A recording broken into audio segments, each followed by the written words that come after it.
dit club de lecture et petit gâteau coupé que vous avez vu juste avant, dit livre. Et je me suis dit que c'était l'occasion de vous présenter le livre qui a été débattu aujourd'hui et le livre dont on va parler le mois prochain, en tout cas un de ceux-là. Et je me suis dit que ce serait aussi l'occasion de vous présenter les nouveaux arrivants dans ma bibliothèque ou des livres qui étaient déjà, mais que je ressors pour des petites raisons exceptionnelles. Je vous expliquerai ça au fur et à mesure. On commence ici avec mes deux livres qui sont dans mes pochettes, un bouton dans le coin, j'adore. Si vous avez l'occasion d'aller sur son site, regarder ce qu'elle produit, voilà, bref, c'est incroyable. Vous avez la pochette et le marque-page assorti, bref. Je ne sors plus sans. Alors, on a commencé par parler de la 8e couleur des Annales du Disque Monde par Terry Pratchett. Ce qui en a été dit, et c'est aussi le sentiment que j'ai eu, parce que je ne l'ai pas terminé pour le club, pour le premier club du mois, donc j'essaierai de le terminer pour le deuxième club du mois. À savoir qu'en fait, on suit plusieurs personnes en même temps, et en fait, comme ce n'est pas du tout divisé en chapitres, on ne sait pas à qui on a affaire d'un paragraphe à l'autre. Le world building est incroyable, mais la manière dont c'est construit, enfin, c'est une construction qui est plus demandeuse en énergie et en concentration qu'une construction linéaire. C'est de la fantaisie, c'est un truc de malade. Franchement, ce monsieur a une imagination de dingue. Dans une dimension lointaine et passablement farfelue, un monde en forme de disque est juché sur le dos de 4 éléphants, eux-mêmes posés sur le dos d'une tortue. Je veux dire, pour vous imaginer ça, il y a un sacré travail à faire. Voilà, je me mets une déterre pour le terminer prochainement et on verra. Ah, regardez, j'ai même pris des notes pour savoir qui est qui. Enfin voilà, j'ai mis la tortue, 4 éléphants, disque monde, 2 persos, la fouine, Alex. Ensuite j'ai mis de l'argent, la ville de Actamorpok. Et puis j'ai mis 8e couleur, c'est l'octarine. Enfin bref, j'ai pris pas mal de notes, mais c'est assez dense à lire. Donc la 8e couleur. Et pour le mois prochain, qui sera donc le mois de juillet, on propose de lire du belge, donc soit un auteur belge, soit une maison d'édition belge, soit un auteur belge édité dans une maison d'édition belge. Et moi, j'ai proposé qu'on lise Charlotte in Love de Éléonore Desclés chez Alice Jeunesse. Et là, c'est la collection Tertio. Je ne sais pas à quoi elle fait allusion, cette collection. Probablement une tranche d'âge. Mais voilà, je ne sais pas du tout. C'est pas du tout Alice Jeunesse, c'est juste Alice Édition. Et là, c'est collection Tertio. Est-ce qu'on a quelque part à quoi ça fait allusion? Bon, non, mais juste... Voilà, on commence avec des belles illustrations. Je vous lis le résumé. Jeanne et Alec, 17 ans, sont dans la même classe et ne se connaissent pas vraiment, ce qui n'est pas un problème en soi. Mais lorsqu'ils sont obligés de travailler ensemble sur le classique littéraire Jane Eyre, Jeanne adore, Alec n'envisage même pas de le lire, ils ne peuvent plus s'ignorer, et ça, c'est nettement plus problématique. Quoique, j'aime beaucoup ce quoique, c'est adorable. Bon, est-ce que quelque part on a une référence? Non. Bon, j'imagine que c'est une collection, mais à quoi elle fait référence, je ne sais pas. Si je vous trouve l'info, je vous la mettrai à côté de ma tête. Alors ça, c'était pour les livres de ce mois-ci. À la fin du mois dernier, j'ai eu la chance de pouvoir ressortir de ma bibliothèque un livre dont je n'ai pas encore parlé, que j'ai lu, mais dont le sujet est très... dont le sujet est très dur et c'est un magnifique livre. Bref, l'autrice était en dédicace au livre ouvert livre vert dans lequel il y a le club de lecture. Vous voyez, tout est lié. Et il s'appelle Il y aura d'autres lendemains de Marie Kuhn aux éditions Bandapart. Bandapart qui est une maison d'édition belge. Et Marie Kuhn qui est belge aussi. Bref, je vous lis le résumé. Manon, ancienne adepte de l'automutilation, se retrouve confrontée à un nouvel événement tragique qui bouleverse sa vie et remet en question toutes les croyances. Sa résilience est-elle vaine? Un voyage en Inde vient secouer son quotidien destructeur et parfois en frôlant la mort que la vie prend tout son sens. À travers son histoire, Manon nous rappelle qu'il nous appartient de nous remettre en question. Peu importe la puissance de nos démons, une lumière peut toujours surgir de nos ténèbres pour illuminer nos fêlures. Donc c'est un livre qui ressemble à ça. On en a parlé pendant une petite heure, une petite table réduite. C'était vraiment très très sympa. Je cherche encore comment vous parler de ce livre qui m'a beaucoup touchée. Donc j'ai eu vraiment beaucoup de chance de la rencontrer. Je vous mettrai ici une photo qui a symbolisé notre rencontre. Et donc voilà, il y aura d'autres lendemains. Ensuite, 3 livres qui n'ont absolument rien à voir les uns avec les autres. La Sainte Lance de Marc Sinclair dans les éditions Le Cherche Midi, que j'ai trouvé dans une boîte à livres et qui m'avait l'air vraiment sympathique. Le résumé est vraiment un peu long, donc je vous le mettrai en description. Mais enfin voilà, ça avait l'air vraiment sympa, un peu policier comme ça. Ici je vois aux collections romans du Cherche Midi, ok. Bon, bref, au pire, si j'aime pas ou si finalement ça ne me dit rien, je trouverai bien quelqu'un à qui ça plaira. Dans un tout autre genre, au livre vert, j'ai eu la chance de pouvoir me procurer A Tender Earth, comment je suis devenue la servante du duc chez K-Books, qui ressemble à ça. Donc c'est, hop là, un manoir. S'il avait été avec moi, il aurait su le rendre heureux. Du jour au lendemain, une lectrice passionnée se retrouve transportée dans l'univers de son roman préféré. Elle n'a désormais qu'un souhait, voler au secours de son personnage préféré, Liandro, un jeune garçon frappé par une malédiction et rejeté par sa famille. Devenue Evelina, la servante de Liandro, elle va faire tout son possible pour transformer sa vie, mais l'histoire originale risque d'être bouleversée. Ça ressemble à ça.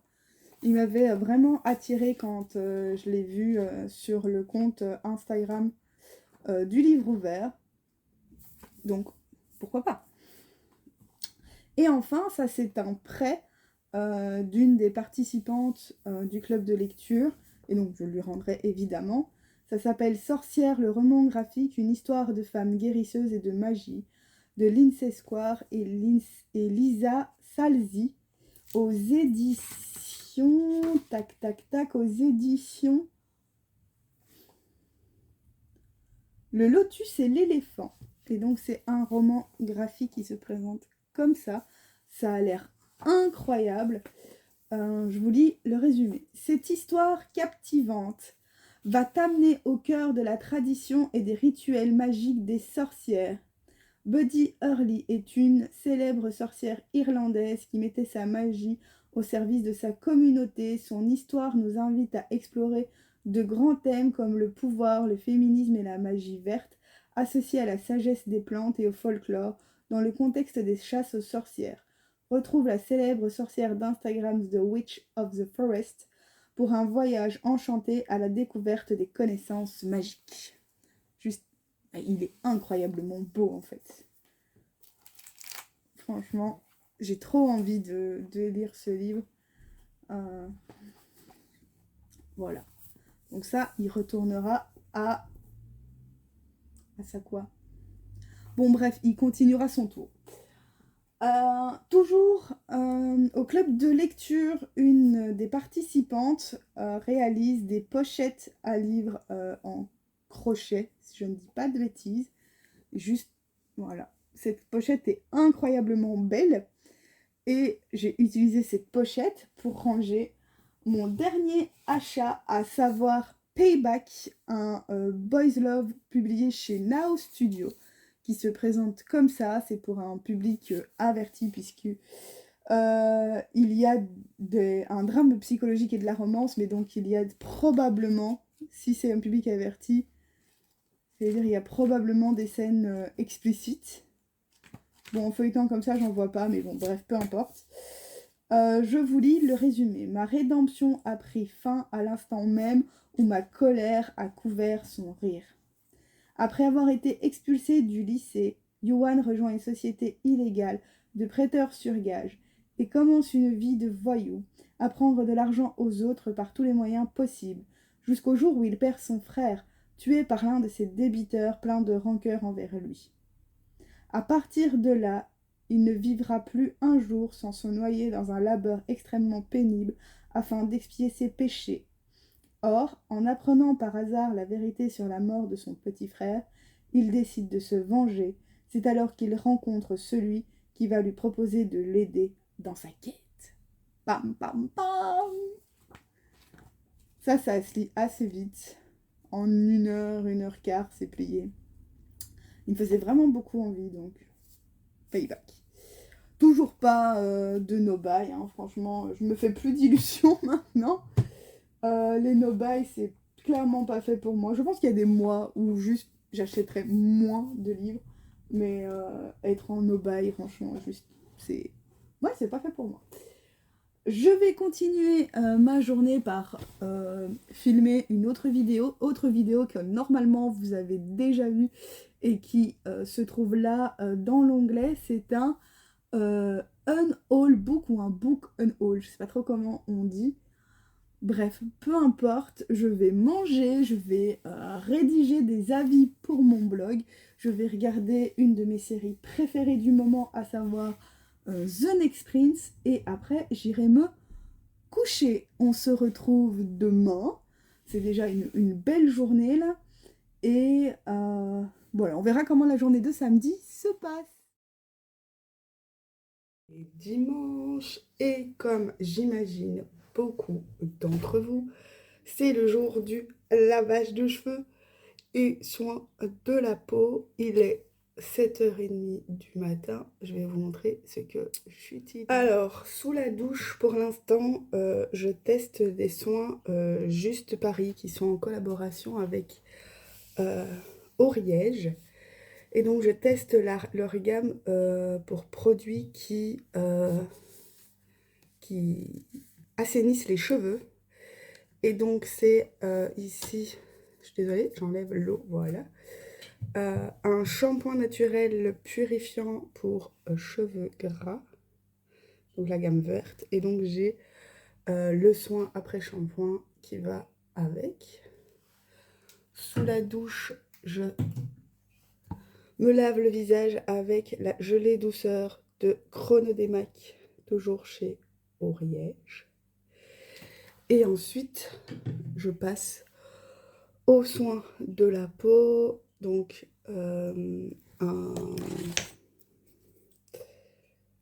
sérum, une crème hydratante et un stick sous les yeux pour pas qu'on voit mes cernes.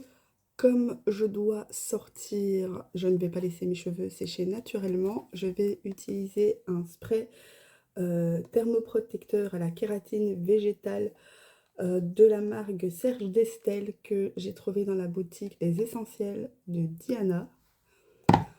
Mon déodorant est un déodorant solide de la marque Feomi. Je l'ai aussi trouvé dans la boutique de Diana. Donc c'est un format... C'est un format stick. Et enfin, mon parfum préféré vient aussi de là-bas. Là, je vous montre la réserve puisque mon parfum de tous les jours est dans mon sac à main. C'est le Après l'Aurore eau de parfum de Gemme, comme ça. Et il se présente comme ça. Et à l'intérieur, il y a des pierres pour de la lithothérapie. C'est mon parfum préféré. Je l'aime trop ce parfum. Mais donc celui-là, c'est la réserve qui reste à la maison. On se retrouve au petit déjeuner. Alors, pour le petit déj, il ne vous faut pas grand-chose. Il vous faut un bol, du yaourt. C'est pas du yaourt grec, c'est pas du yaourt.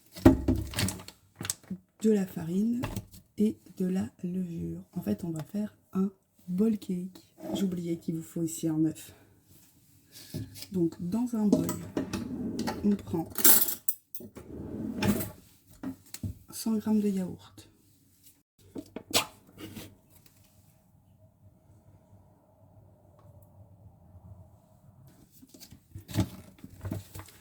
Il vous faut 40 g de farine. Ici, c'est de la farine à brioche. J'ai l'impression que mon bol cake, il est plus... Vous voyez, plus mou.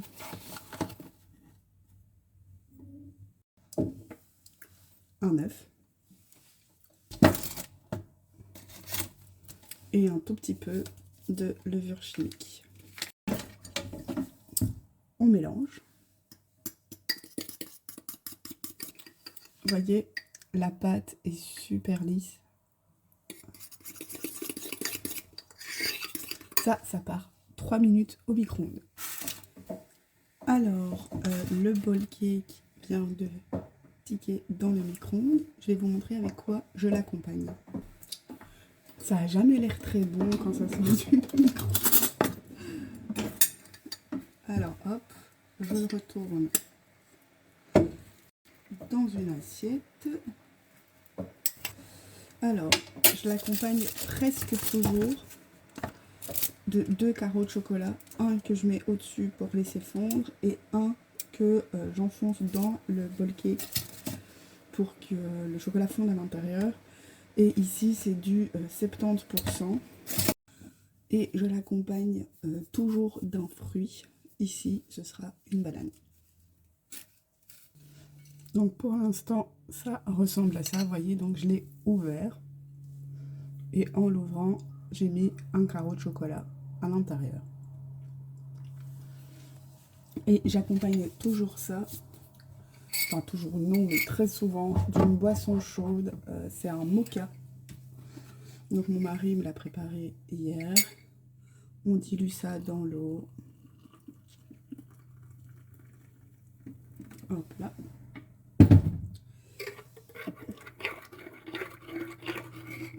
Et l'affaire est réglée. Petit déj maintenant. Les journées se suivent mais ne se ressemblent pas. Vous m'avez vu me préparer ce matin, prendre un petit déj. J'ai eu le temps de vérifier que ma vidéo YouTube du jour était en ligne. Et après, je suis partie en famille.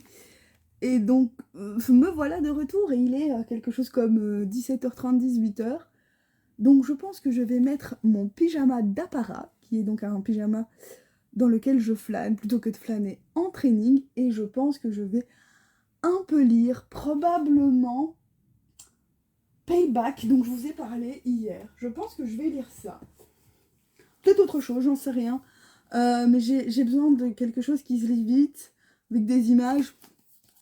Payback, c'est très très bien. J'ai eu plein d'idées de contenu. Voilà, je ne sais pas quand est-ce que je vais les filmer. Je ne sais pas si je vais les filmer. Et je ne sais pas si ce sont des bonnes idées. Mais en tout cas, voilà, j'ai le cerveau qui mouline pas mal. Moi, je pense que je vais lire ça. Payback ce soir. D'ailleurs, je vous ai pas dit hier, mais The Next Prince, c'est vraiment une série que j'aime beaucoup. Si vous avez l'occasion de la voir, elle se trouve sur l'application IQII. Je sais pas comment on dit. C'est IQIYI. Et bon, c'est une application payante, mais ils sont en partenariat avec eux, donc bref. Et c'est vraiment une série que j'aime beaucoup. C'est l'histoire d'un roturier qui découvre qu'il est prince royal et qui va devoir participer à une compétition d'escrime pour que son père puisse être le nouveau roi. En gros, c'est les enfants des personnes qui pourraient régner, donc les enfants des princes héritiers, qui doivent gagner une compétition, et s'ils gagnent la compétition, alors leur père peut monter sur le trône, puisque le roi qui règne pour l'instant n'est plus en état de régner. Bref, les décors sont incroyables, les tenues sont incroyables, comment? Il y a plein de sous-thèmes, de trucs... je sais pas comment vous expliquer, mais en gros, ça sent la recherche enfin, bref. J'aime vraiment beaucoup, beaucoup, beaucoup cette série. Outre l'histoire d'amour et complot politique et tout, oh là là là là, ça me tient en haleine tous les vendredis, pas du tout, pas tous les vendredis, tous les samedis soirs. Voilà, j'ai vraiment bien aimé. Sur ce, je vais mettre mon pyjama d'apparat. Et je ne sais pas où on se retrouve, mais en tout cas, on se retrouve quand je bouquinerai. Voilà. Je suis dans mon parfait petit pyjama d'apparat. Comme ça, voilà. Il est super joli. Il vient de chez Les Essentiels de Diana. C'est un pyjama upcyclé. Bref, je l'adore. Et donc, on va commencer à lire Payback.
Bienvenue dans ce lundi, un lundi, mais on fait tout comme un dimanche. On va commencer par faire une to-do list. Vous avez vu ma préparation, vous avez vu mon petit-déj. J'ai fait de l'export de vidéo, maintenant toute la journée.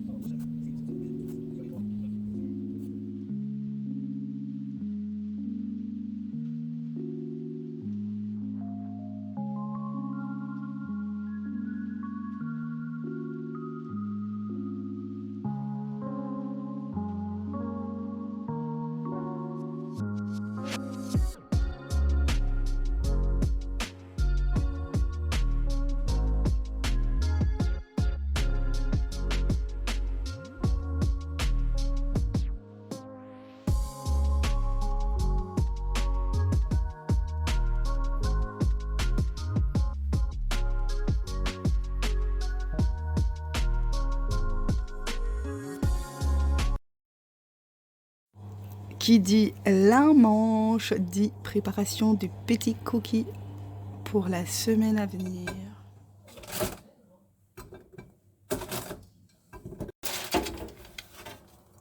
Des petits snacks sains pour cette semaine. Oh là là, ce qui sent bon! Ce soir, ce sera gaufres salés à base de restes de ce midi. Pour à peu près 300 g de purée, ici ce sera de la purée de carottes et de pommes de terre, il vous faut 90 g de farine, un œuf. Et c'est tout. On mélange, on réassaisonne et dans le gaufrier. Point. Donc dans mon mixeur, j'ai le reste de pommes de terre et le reste de carottes. Je pèse 90 g de farine. Ici c'est de la T55, mais peu importe la farine. Le but, c'est que vous ayez une pâte homogène pour la cuisson. J'en ai mis un petit peu trop. Voilà. Et donc je vais mixer et incorporer la farine petit à petit. Ensuite on ajoute un œuf et la préparation est prête. Vous obtenez une purée un peu collante comme ça. Avec à peu près 300 g de purée, vous pouvez faire à peu près 6 gaufres. 2 plutôt grandes, 2 plutôt moyennes et 2 plutôt petites. Quand j'aurai sélectionné ma tenue pour demain, je pourrai dire que préparer mes affaires pour aller au travail, c'est fait. Je pourrai cocher ça sur ma liste. Ce long week-end est sur le point de se terminer. Alors, sur ma to-do, j'ai presque tout barré, sauf lire et terminer Payback et la rédaction d'avis. J'ai eu beaucoup de mal à me concentrer. Et donc les canevas sont faits, j'ai plus qu'à écrire mon avis, mais ça j'y ai pas réussi à le faire. Finalement j'ai fait beaucoup de montage, j'ai fait beaucoup la cuisine. Là demain c'est retour au boulot, donc c'est-à-dire debout 5 heures, ça veut dire coucher tôt. Donc je vais vous laisser sur ça, je vais aller lire un petit peu, me poser. Est-ce que vous aimez ce genre de vidéo, un long week-end, on voit ce qu'on fait pas, s'il est organisé ou pas. Le manche était plus organisé que le samedi et le dimanche. Mais dites-moi dans les commentaires si ce genre de vidéo vous plaît, si vous voulez en voir plus ou moins, si vous voulez que j'incorpore plus de moments de lecture, plus de moments de cuisine, plus de moments de détente, plus de moments de créativité, peu importe, dites-moi tout. Sur ce, on se retrouve la semaine prochaine. Ciao!